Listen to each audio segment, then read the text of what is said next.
अस्सलामुअलैकुम। जैसे हमने पिछली वीडियो में अपने देखा भी था कि ब्लैक बॉडी रेडिएशन के बारे में हमने पढ़ा था कि ब्लैक बॉडी रेडिएशन क्या होती है हमारे पास, जिसमें हमने पढ़ा था कि a black body is an idea of a physical body that absorb all kind of incident of electromagnetic radiation regardless of a frequency called black body.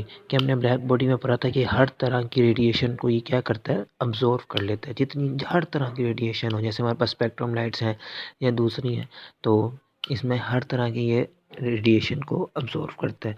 दूसरी इसमें ये चीज़ थी, जैसे हमारे पास सन है, अब सन भी हमारे पास क्या है, एक ब्लैक बॉडी रेडिएशन है। इन अर्ली 19th सेंचुरी से अर्लीस्ट पहले हमारे पास क्लासिकल फिज़िक्स में जब लोगों ने यही कहा था कि टाइम कांस्टेंट है, स्पेस कांस्टेंट है, और एनर्जी को वो इस तरह से समझते थे कि एनर्जी में जो था वो कंटिन्यूसली चेंज आता है। एनर्जी जो है यूनिफॉर्म चेंजिंग के हिसाब से, उसमें कोई चेंज नहीं आता, कंटिन्यूस आ रहे चेंज आते हैं।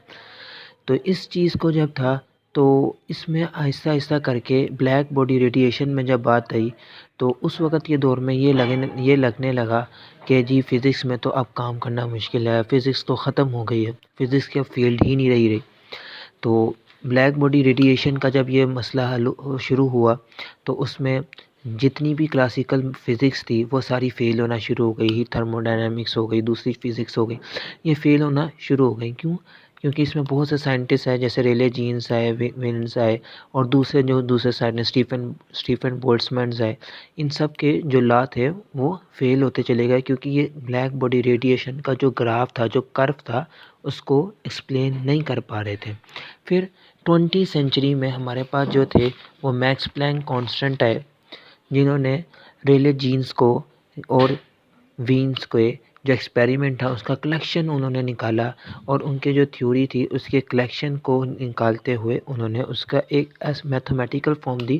उनको भी नहीं पता था कि उनसे बाई चांस इन्होंने ऐसी मैथमेटिकल फॉर्म दी थी उस वक़्त कि जो ग्राफ था हमारे पास रेले जीन्स का, वो उस पर कंप्लीट कर गया था। मैं आपको ग्राफ दिखाता हूँ। ये जो हमारे पास इसका ग्राफ है, इसमें ये दोनों तरफ से लाई कर गया था, जबकि रेले जीन्स ने हाफ रेले जीन्स कर रहा था और दूसरा हाफ वाइन डिस्प्लेसमेंट वाला कर।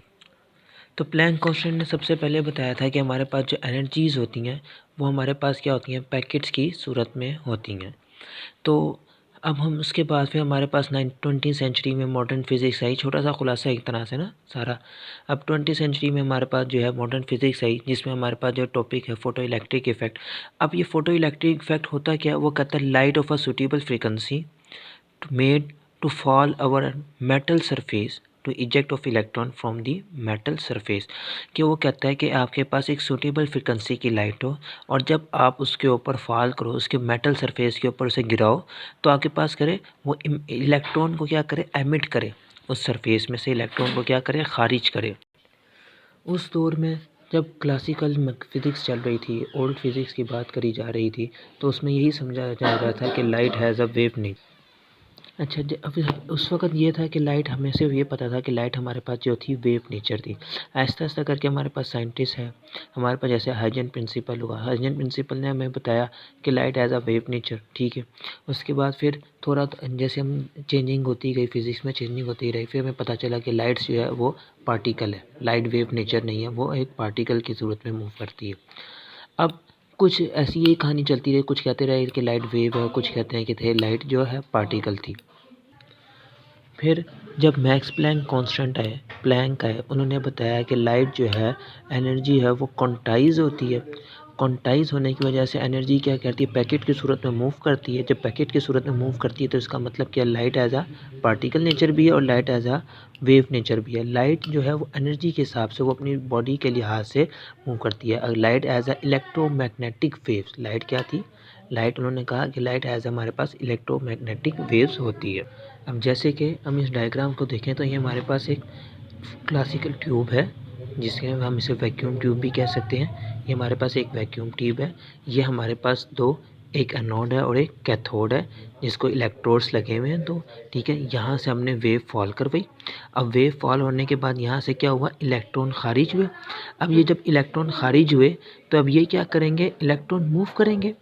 इलेक्ट्रॉन अगर ये नेगेटिव है तो नेगेटिव इलेक्ट्रॉन पॉजिटिव की तरफ जाएगा। क्यों? क्योंकि जो नेगेटिव है वो नेगेटिव नेगेटिव आपस में एक दूसरे को रिपेल करेंगे, तो ये कहाँ जाएंगे?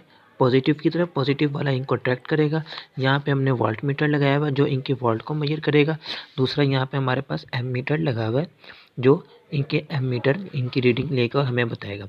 दूसरा यहाँ पे हमारे पास पोटेंशियल डिवाइडर लगा हुआ है जिसको हम स्टॉपिंग पोटेंशियल भी कहते हैं, और इसका दूसरा नाम एक तरह से हमारे पास रियोस्टेट भी होता है। ये हमारे पास सेल लगे हुए हैं, ये हमारे पास 2 सेल लगे हुए हैं इधर। उसके बाद ये फोटो इलेक्ट्रिक इफेक्ट में हमारे पास ये 3 प्रॉब्लम थी, इंटेंसिटी प्रॉब्लम, फ्रीक्वेंसी प्रॉब्लम और टाइम डिले। सबसे पहले इंटेंसिटी प्रॉब्लम पे आते हैं। तो इंटेंसिटी प्रॉब्लम क्या थी?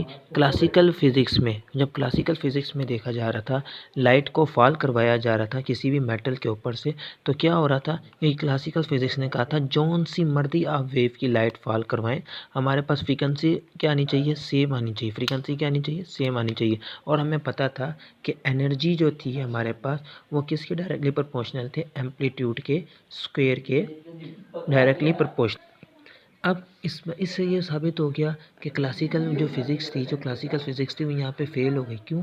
क्योंकि अब यहाँ पे देखा जाए तो हमारे पास देखें इंटेंसिटी, ये जो पहली वाली हमारे पास लाइन है ये वाली, ये हमारे पास छोटी वेवलेंथ है, और ये वाली जो है ये बड़ी वेवलेंथ वाली लाइट है। दोनों लाइट एक ही जगह पे आके क्यों स्टॉप नहीं? ये एक ही पॉइंट पे आके क्यों स्टॉप? सवाल ये बनता है कि एक तो स्मॉल वेव लेंथ वाली थी और एक लार्ज वेव लेंथ वाली थी, दोनों एक ही पॉइंट पे आके क्यों स्टॉप हुई?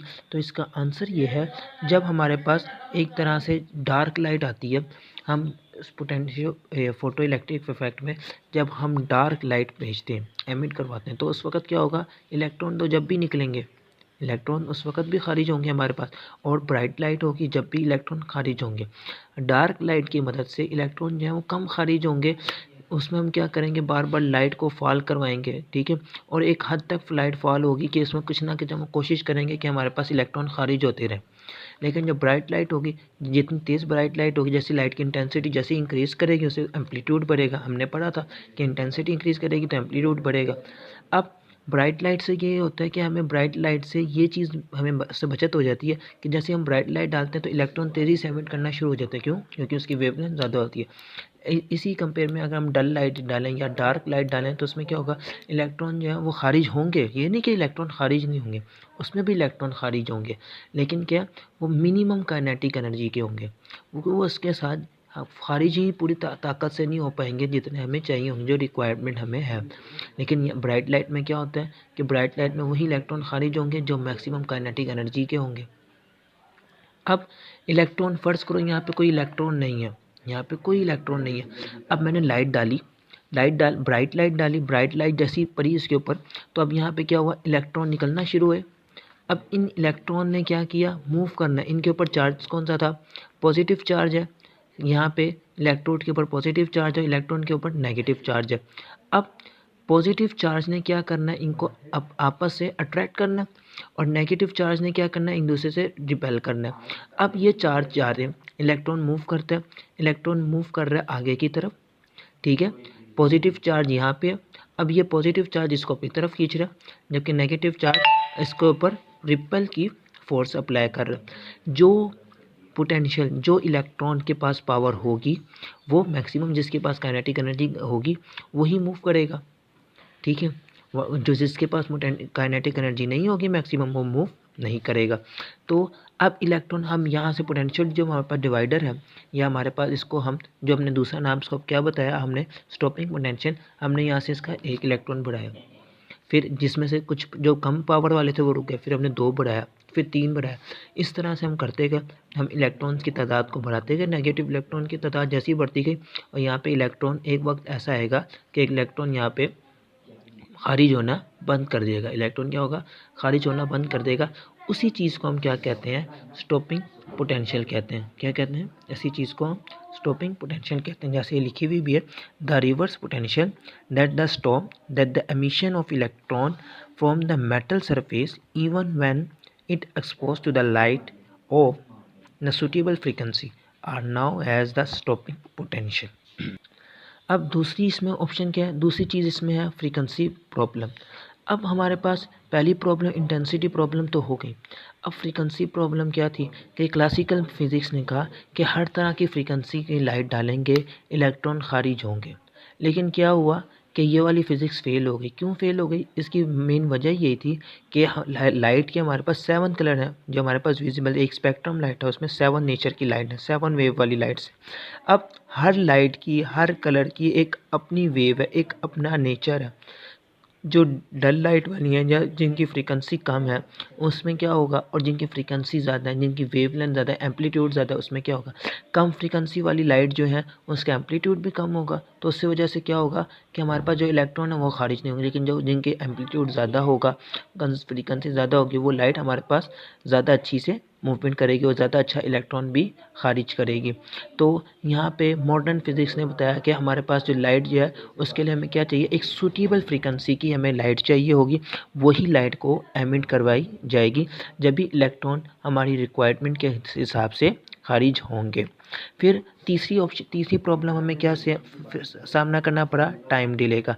क्लासिकल फिज़िक्स ने हमें ये बताया कि क्लासिकल फिज़िक्स कहती है कि लाइट, आप डल लाइट डालें और या ब्राइट लाइट डालें या थोड़ी मिकदार वाली लाइट भी डालेंगे तो आप उसको डालें।